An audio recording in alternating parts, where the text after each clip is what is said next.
e eu vou fazer aqui a organização da nossa sessão oral aqui, que é a sessão número 16, Plâncton Marinho e Estuarino 2, aqui no Salão Baobá 8. Vamos começar com a primeira apresentação, que é a do Rafael Matos Martins, da UFRJ, com o título de Tendências do Bacterioplâncton na Baía de Guanabara entre 1998 a 2014. Vamos lá, 15 minutos. Bom dia, meu nome é Rafael Matos, eu sou do Laboratório de Microbiologia da UFRJ e hoje eu vou apresentar o meu trabalho intitulado Tendências do Bacterioplâncton na Baía de Guanabara entre 1998 e 2014.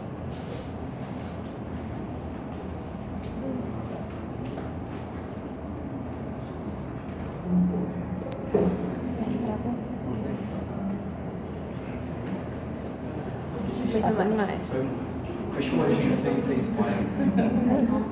Antes de começar, eu queria agradecer ao Laboratório de Microbiologia, aos órgãos de fomento CNPq e FAPERJ e à comissão do Congresso pela oportunidade de estar apresentando o meu trabalho de iniciação científica como forma oral. Estou bastante feliz com a notícia. O problema relacionado à poluição na Baía de Guanabara é bastante antigo. Esse fragmento ele foi retirado de uma reportagem publicada em 1990 no Jornal do Brasil, falando exatamente desse problema. E é um problema que até hoje é muito frequente e bastante visível. Para quem não sabe, a Baía de Guanabara ela fica localizada no estado do Rio de Janeiro. Ela tem uma área de 384 km², uma forte ocupação urbana em seu entorno, como a gente pode observar na região em roxo aqui, e a região em verde é relacionada à densidade populacional, que é baixa, parte verde. A Baía de Guanabara ela possui uma bacia hidrográfica com cerca de 55 rios, riachos e canais, sendo que grande parte desses rios estão em processo de degradação. A região metropolitana da Baía de Guanabara, a região metropolitana do estado do Rio, tem 21 municípios, sendo que existem 7 ao redor da Bahia. E ao todo são aproximadamente 11 milhões de habitantes no entorno da Bahia, o que provoca uma forte influência antrópica. A Baía de Guanabara ela tem grande importância em relação aos serviços socioeconômicos, servindo como translado de pessoas, lazer, turismo, comércio portuário, indústrias como refinarias de petróleo e gás e como recurso pesqueiro. A Baía de Guanabara ela vem sofrendo uma degradação histórica provocada pela poluição. E um dos principais problemas encontrados são lixo flutuante, emissão de efluentes industriais e efluentes domésticos. O que acontece? Esgoto não tratado é despejado diretamente na Baía de Guanabara. E também há uma ausência de estações de tratamento de esgoto suficientes e eficientes. Atualmente existem 7 estações de tratamento na Bahia, sendo que dessas 7 todas operam abaixo da sua capacidade máxima. E outro problema que é bastante visível é que a ocupação urbana ao redor da Bahia, em grandes regiões, não tem saneamento básico. Então é um problema muito grave. Para esse presente trabalho, o objetivo foi o monitoramento e avaliação da tendência do bacterioplâncton ao longo desses 16 anos. O trabalho de monitoramento ele tem grande importância. Um exemplo disso é o Charles Killing, um climatologista que dedicou grande parte da sua vida monitorando as concentrações de CO2 na atmosfera. E foram a partir dos trabalhos dele que eventos como aquecimento global e efeito estufa passaram a chamar a atenção mundial. Mas por que estudar a abundância do bacterioplâncton? Eles têm importância ecológica, uma vez que assegura a decomposição da matéria orgânica e a reciclagem de nutrientes. Eles são potenciais patogênicos. Essas células de bactéria, quando em altas concentrações, elas podem causar tanto doenças aos organismos marinhos como também ao homem. E também servem como indicadores, uma vez que refletem diretamente as condições físicas e químicas da água. A metodologia para o trabalho. Foram escolhidos 6 pontos ao longo da Bahia e em cada ponto eles possuem diferentes graus de eutrofização e circulação de água. É o ponto da Urca, ponto BG01 e BG07 em Paquetá, que é o canal central de circulação de água da Bahia. BG34 é o ponto próximo à praia de Ramos, onde tem um piscinão, e o ponto do Caju, próximo à Ilha do Fundão.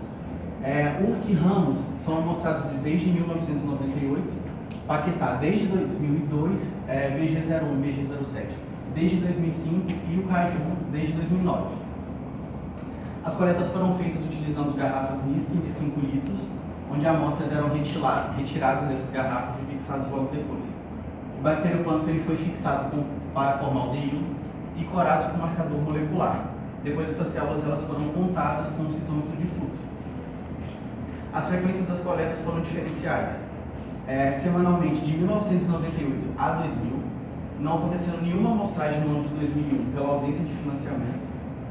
Mensalmente, de 2002 até junho de 2005, 2 vezes por mês de julho de 2005 a 2007 e mensalmente de agosto de 2007 até os dias atuais.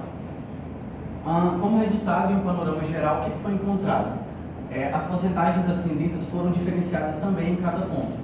Em Paquetá, foi observado um aumento de 8%, em BG07 e BG01, uma diminuição de 4% e 5%, no ponto da Urca, um aumento de 9%, no ponto do Caju, uma diminuição de 22% e no ponto da praia de Ramos, um aumento de 13%. Agora, isso aqui são os gráficos das tendências de todos os pontos ao longo de todos esses anos. Agora eu vou falar de cada um. A Urca, como vocês podem observar, ela tem a maior série histórica, sendo amostrados desde 1998 e é um aumento bastante expressivo. Ela está localizada numa enseada, apesar de estar próximo da entrada da baía, exatamente por essa localização de enseada, naturalmente ela acumula nutrientes e matéria orgânica por uma menor circulação. Então, com o aumento das emissões de esgoto na baía, a gente pode perceber que houve um aumento no bacterioplâncton ao longo desses anos. A gente pode comparar aqui do ano de 1998 até 2014, que houve um aumento expressivo. Os pontos BG, BG01 e BG07 tiveram uma aparente diminuição, porém ela não foi significativa. Por quê? Esses pontos, por estarem localizados no canal central, próximo à entrada, eles sofrem grande influência de águas costeiras, que vêm de fora da baía. Então, como consequência, eles têm grandes flutuações ao longo de um mesmo ano, flutuações sazonais, e como eu disse, a influência de águas costeiras é muito grande, por essa localização. Então, a gente pode observar essa diminuição de BG01 e de BG07, que não foi tão expressiva comparada a BG01, porque o ponto BG07 está um pouco mais dentro da Baía de Guanabara comparado com o primeiro. Historicamente, essas regiões mais ao fundo da baía, elas apresentam maiores concentrações de nutrientes e matéria orgânica por essa menor circulação. Entretanto, com o aumento da ocupação urbana ao redor da baía, essas concentrações se elevaram. Isso foi refletido em Paquetá e no ponto de Ramos. Em Paquetá houve esse aumento. Apesar de Paquetá estar localizado também no canal central, já é uma ilha que está localizada mais ao fundo da baía, então a circulação também é menor.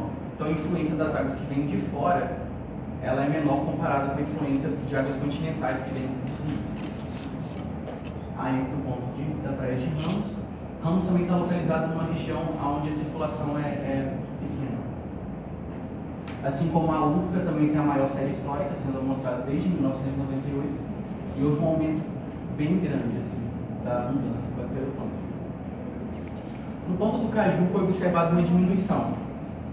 O que acontece? O Caju está localizado na área de pior área de qualidade de água, o local mais poluído. Só que esse local foi realizada uma dragagem em 2009 e aí essa dragagem ela aumentou a circulação de água nesse local. Então, o que acontece? Aumentando a circulação de água nesse lugar, a circulação de oxigênio aumentou, houve uma diluição dos nutrientes e da matéria orgânica e, como consequência, a gente pode observar que houve essa diminuição do bacterioplâncton devido à diminuição da poluição. Apesar de ser um local que é muito poluído ainda, não acabou a poluição isso. Entretanto, faltam dados anteriores a esse ano da dragagem, que provavelmente é uma tendência de aumento, mas faltam dados. Existem outras variáveis que vão influenciar na abundância. Essa abundância, a dinâmica do bacterioplâncton, ela é controlada ela é relacionada a controles ascendentes. A clorofila, por exemplo, quando ela aumenta suas concentrações, ela reflete um aumento do bacterioplâncton também. E os nutrientes reforçam esse tipo de correlação e correlação de ascendência. Nesse caso foi escolhido o nitrogênio total para fazer essa análise para os pontos Urca e Ramos, que tem a maior série histórica.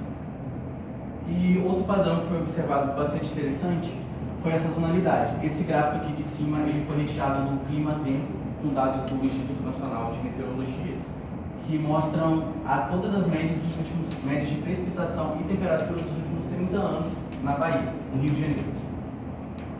E a gente pode observar que nos meses de maio a setembro, que são os meses secos e frios, a abundância do bacterioplâncton, o número de células diminui. Por quê?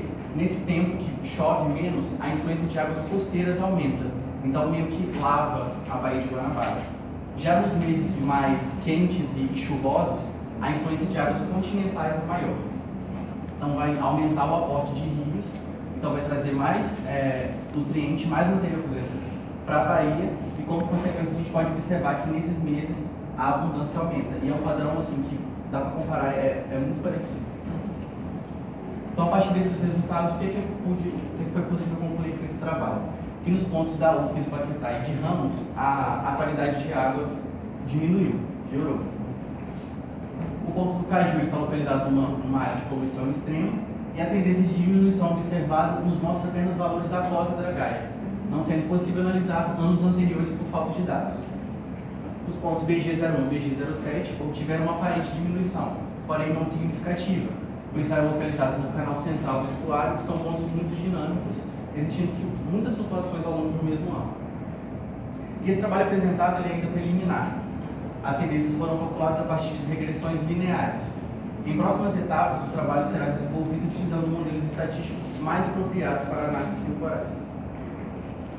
Aqui eu trouxe exemplos de que a despoluição ela é possível, que apesar de todos os esforços que os governantes do Rio estarem fazendo para a limpeza da Bahia, é uma coisa que a partir desse trabalho a gente pode observar que infelizmente não está acontecendo, está piorando. E aqui o Rio Tamisa é localizado em Londres. Uma curiosidade é que na época que ele era poluído, reuniões do parlamento já foram canceladas por causa do mau cheiro. Então era bem complicado, e hoje ele é limpo. E a Baía de Sydney, que foi um legado das Olimpíadas de 2000 e que está aí hoje despoluída, sendo despoluída. Uma coisa que a gente não pode esquecer é que, apesar de todos os problemas relacionados à poluição, a Baía de Guanabara tem vida, ela tem muita vida. Um exemplo disso é a população de golfinhos, de boto cinza, que é o símbolo do estado do Rio e que vem lutando para sobreviver na Bahia diariamente. E a gente tem que lembrar que, porque muita gente acha que a Bahia não está morta, não tem nada, a água é suja, mas uma biodiversidade é enorme, e a partir dessa conservação, desse conhecimento que projetos de conservação vão ser possíveis. E é isso, muito obrigado.